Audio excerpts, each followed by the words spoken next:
দেখবি আমার লম্বা সুরে মেরে দেবো।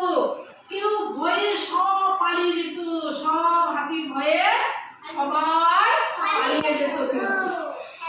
এবার প্রত্যেকটা জন্তু জানোয়ারকে ভয় দেখাইতো। একদিন হাতি চলে আসছে, আমি এই বনের সব থেকে শক্তিমান, সব থেকে বড় প্রাণী। গাছের ডালে একটা টিয়া পাখি বসে আছে। আমরা টিয়া পাখি দেখেছি। এবার বলছে টিয়া পাখি, এই টিয়া পাখি বসে আছে। আস্তে আস্তে হাতি টিয়া পাখিটাকে দেখতে পেয়েছে। এবার টিয়া পাখিকে বলছে, এই টিয়া কি করছিস রে এখানে? বলছে, আমি বসে আছি। আচ্ছা, হা হা হা হা হা, তুই বসে আছিস? তুই আমাকে প্রণাম কর মাথা নিচু করে। টিয়া পাখিকে বলছে, কে বললো?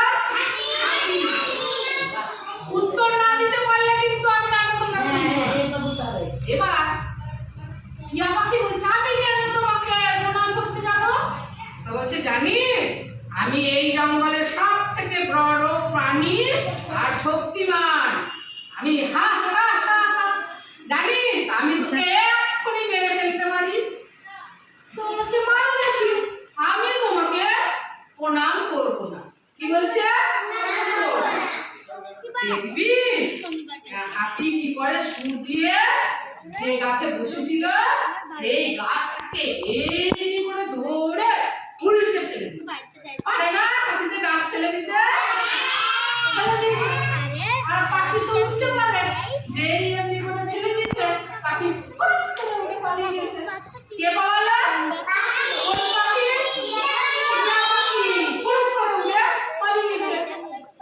এবার হাতি তখন তুই বসেছিলিস, তোকে আমি ফেলে দিলাম, ওর পিছু পড়ে গেছে, চলে যাচ্ছে ঘুরে বেড়াচ্ছে।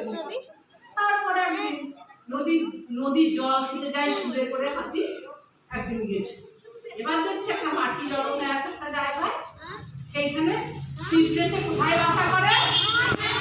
মাটিতে বাসা করে না, ফুটো করে মাটির ভেতর। এবার হাতি গেছে জল খেতে, আর সেই পিঁপড়ে ও এমনি করেছে মুখ বাড়িয়ে দেখছে হাতি জল খাচ্ছে। ও আমরা দেখছে হাতি জল খাচ্ছে, আর পিঁপড়েতে কি করে বলতো না, আমরা তো দেয় খাবার সংগ্রহ করে না বর্ষার আগে শীতের আগে। ওরা কিন্তু যে কোনো খাবার পড়ে থাকলে দেখো মুখে করে করে নিয়ে যায় না? এবার মুখে করে নিয়ে যাচ্ছে বেরিয়ে, তখন বলছে, এই পিঁপড়ে শোন। হাতি বলছে, কে বলছে? কাকে বলছে? পিঁপড়ে শোন। এবার দাঁড়িয়ে পড়েছে পিঁপড়ে ভয়ে। বলছে, তোর কাছে ওটা কি মুখে? বলছে, বর্ষা আসছে তাই একটু খাবার নিয়ে যাচ্ছে, আমার বাসায় লাগবে বলে।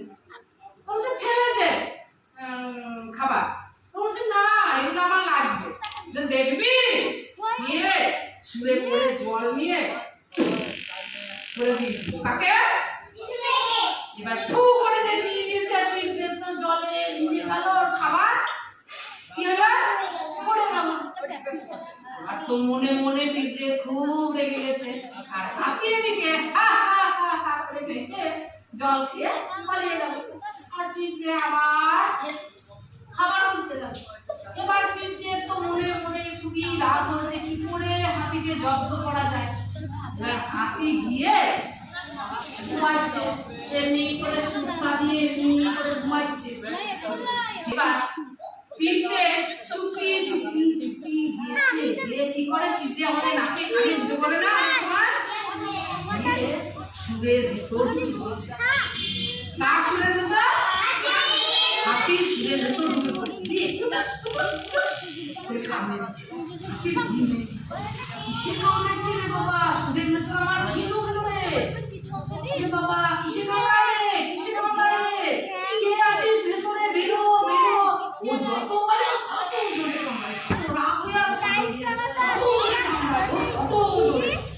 কত জোরে কামড়ে দিচ্ছে। আর বাঁচাও আমাকে, বাঁচাও, ছটফট করছে হাতি, আমাকে বাঁচাও, আমাকে কামড়ে দিচ্ছে, কে বাঁচাও। আর কাঁদছে, আমাকে বাঁচাও। কে কাঁদছে? হাতি। যে হাতি শক্তিমান ছিল সবাইকে ভয় লাগাতো,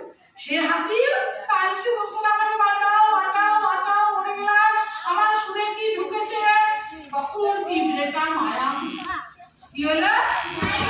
তখন ও ওখান থেকে আর না কামড়ে আস্তে আস্তে সুর থেকে বেরোলো। যেই বেরিয়েছে হাতি দেখছে বাবা এই ছোট্ট পিঁপড়েটা আমাকে এমনি করে জ্বালা যন্ত্রণা করলো।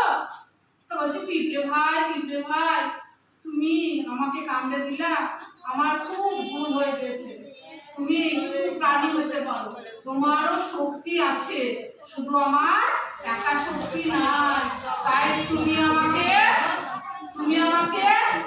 কি করবা? ক্ষমা করে দাও। আমি আর কাউকে ভয় দেখাবো না, কারো ক্ষতি করবো না। আমি বড় প্রাণী হতে পারি, কিন্তু প্রত্যেকটা প্রাণীর নিজের নিজের শক্তি আছে। আমরা সবাই বলবো ছোট হলে তাকে তাচ্ছিল্য করবো না। দিয়ে হাতির মতো চলে গেল, পিঁপড়ের মতো বাস করতে লাগলো। এরপর থেকে হাতি আর কাউকে অত্যাচার করতো না। তাহলে বুঝতে পারলাম তো, কেউ যদি ছোট হয়, ছোট হলেও তাকে কিন্তু অবজ্ঞা অবহেলা করবে। ঠিক আছে? ভালো লাগলো? হাততালি দাও।